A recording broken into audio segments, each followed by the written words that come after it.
Hello everyone, today I wanted to make a video kind of just taking a behind the scenes look at the animation I made yesterday, or the animation I posted yesterday. Took a lot more than just one day to make it. As always, if you like the artwork, if you like the video, please feel free to leave a like, comment, or subscribe. And yeah, let's talk about animation. Animation is hard. Like the video title that I made a few days ago, it is very tedious, but it is also very fun. It is very fulfilling, I feel like. So that was the opening sequence that I just made. What is it, a phonogram?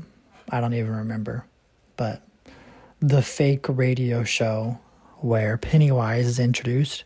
Here is the lovely mouth of Pennywise.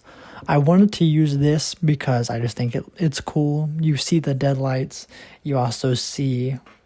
This is kind of like when Pennywise opens his mouth towards Beverly when she's not afraid of him and he like folds his mouth open. I kind of wanted to bring that in for this as like the final scene where the music builds up. And it was really fun. I am encouraged to make more animations in this type of vein. When it comes to the program I used Procreate because animation just feels a lot easier to make on Procreate. And yes, there's an app on the Apple Store called Procreate Dreams, which is specifically for animation. But I'll be completely honest with you, not for me. It is not for me. The user interface is very unfriendly, and it is so complicated that I would just rather use Procreate, and I enjoy using Procreate more. That being said, this is the clip of me making the mouth, and you know, when you can see his eyes and he like folds open his jaw, but you just see like his eyes roll back. I thought that was cool. I like what they're doing in Welcome to Derry, where like his eyes are kind of all you see of him in the first few episodes, and I incorporated that into this animation. Now, this animation is inspired by a real nightmare that I had a few years ago, where Pennywise pops out of the side of an orphanage and looks at me. But there were some creative liberties taken. So, for example, the things that didn't happen in the dream was the mouth shot at the very end of the animation, and then the phonogram introducing Pennywise.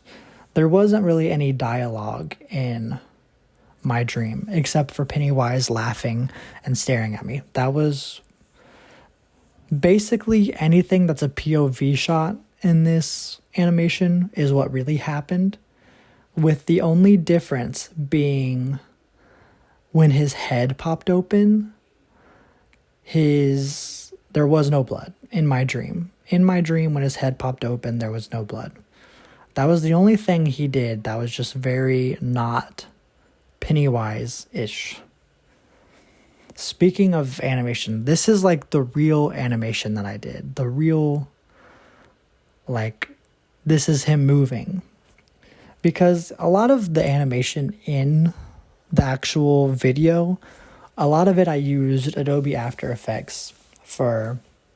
Like, for example, the character, or I guess technically me, because it was a dream, but me like looking around in the orphanage, I just used a big background picture and then moved it around in After Effects to make that animation. So this right here is kind of the real bulk of the physical animation I did. And it was fun. Drawing it out, then coloring it in. It was enjoyable. It was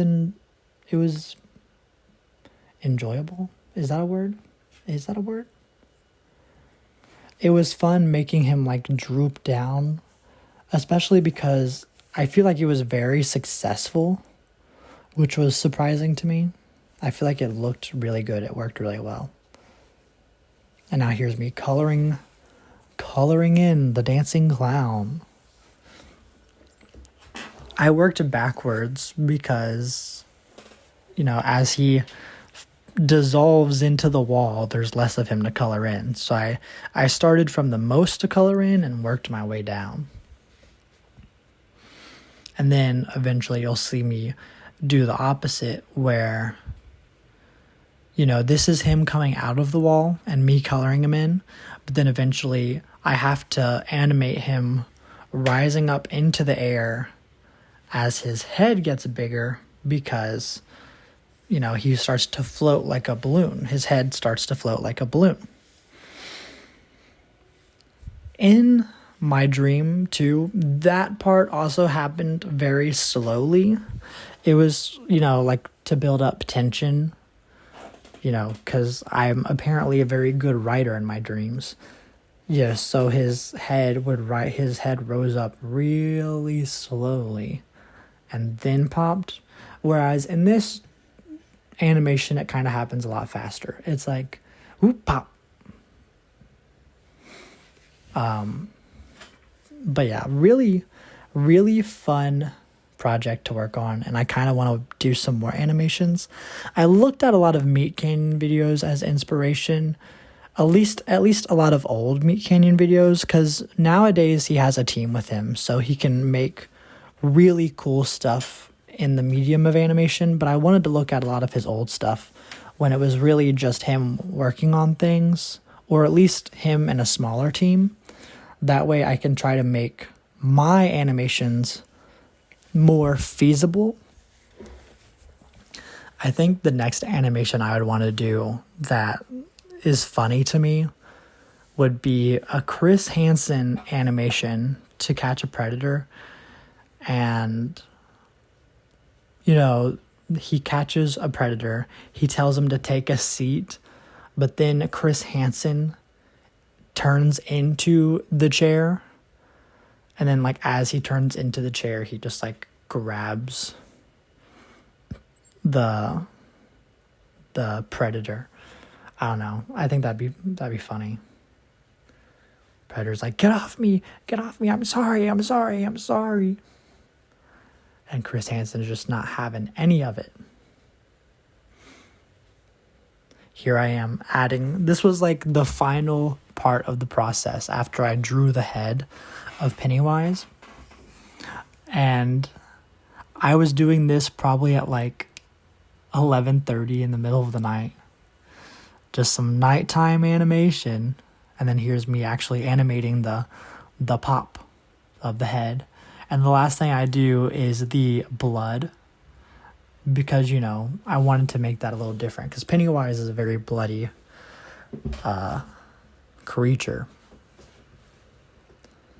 So adding that in there definitely made it more like the actual character. And I feel like it also worked really well, and just how well it looked. You're about to see it, but I hope you enjoyed this video. I'll see you all in the next one. Stay safe and bye-bye.